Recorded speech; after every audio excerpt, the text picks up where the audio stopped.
My name is Ashton-Energy, and I thank you all for watching me on this video for my passion project. My passion project is a informational campaign for energy drinks, and what I mean by that is to inform young people the dangers of energy drinks, more like locally. What I mean by campaign is that campaign needs to be spread. People, lots of other people need to know what I'm doing, not just in the classroom. So I decided to make a brochure, and this brochure contains basic yet professional, credible information that young individuals might want to know if they drink energy drinks daily. You'll probably see one of these in your schools soon enough. But yeah, what made me think of a brochure, this brochure idea thing all came from last year. Last year in social studies we made brochures, and this really got me going on what I should, a display method for what my campaign should be. So yeah, that was really helpful for my progress as I moved my work along. So yeah. You do not know how many times I've tried to make this video, so I hope this one works, okay? This is continuing from my introduction, just so you know. Alright, this isn't some random video, okay? Parents are making noise in the background, like a lot of noise, okay? Ignore them. Listen to me, listen to my words only, okay? Those are the only words you can hear, okay? Before I decided to make a brochure, my first steps were to make a plan. Alright, I've set up deadlines, goals, and things that I need to do, along with things that I needed in order to complete my work. Alright, I do not have the plan here, unfortunately. You're going to have to go to EduBlogs in order to find it. It's one of my earlier blog posts when I first started making this product. One of my first steps were to research energy drinks, various ways. Ingredients, addiction, and emergencies were the three categories that I decided to put it on. I have gathered all this information on the brochure. Right here, this is the brochure. It's finished, thankfully. Three categories: addiction, ingredients, and emergencies. You can't necessarily read it because all of it's upside down, but you'll be able to read it sooner or later, hopefully. Before I put all that information in, there's like this prototype stage, and this prototype stage really helped me for making any more mistakes, because this helped me summarize my work and made my work look more professional. Alright, because I couldn't just put all of that facts and information that I gathered onto the brochure. I had to summarize it on a piece of paper.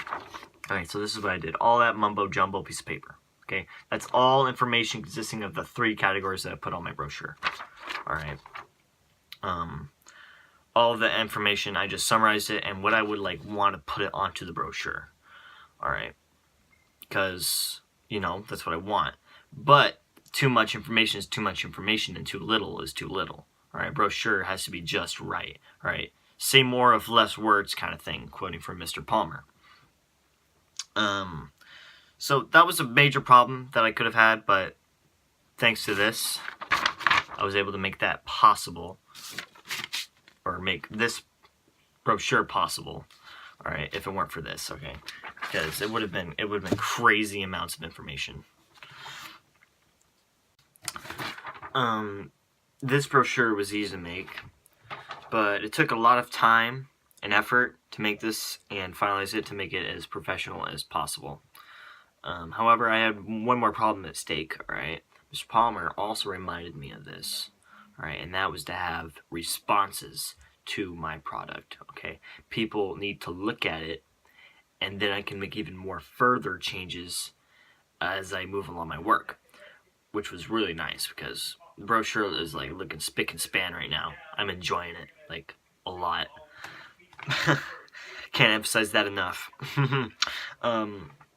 So I've sent out a few people, not that many people, like 10 people, including a teacher at our school, a form, like a Google form. So I went on Google form and I give them questions like, is this brochure persuadable?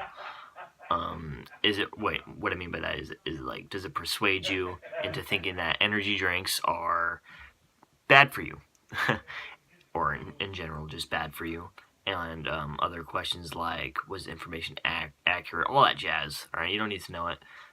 But, I mean, it was important stuff that I wanted people to know if they received that, and most of them did, which means that I had good reviews, so the brochure was already good. But there were a few that wanted to see changes made, so I went ahead and made those changes. More specifically on the back, I had to cite sources, which was a no-brainer. I forgot about that. But I should know that because that's plagiarism. Don't ever do that. But yeah, that's pretty much my product. You can still say I'm in the prototype phase. I still need more responses for more professional people, like, I don't know, our PE teacher, to take a look at it. And the overall goal of this project is to distribute this, right? That's what makes this an informational campaign, is that I need to distribute my brochure across different schools, right, in our area, our district. In other words, you can say that. But yeah, once I have those responses, I will make further changes on them, and then I will need to find somebody to distribute them. And that is all I have for my passion project. Thank you so much for watching, and I hope you all have a fan-diddly-tastic day, Edison.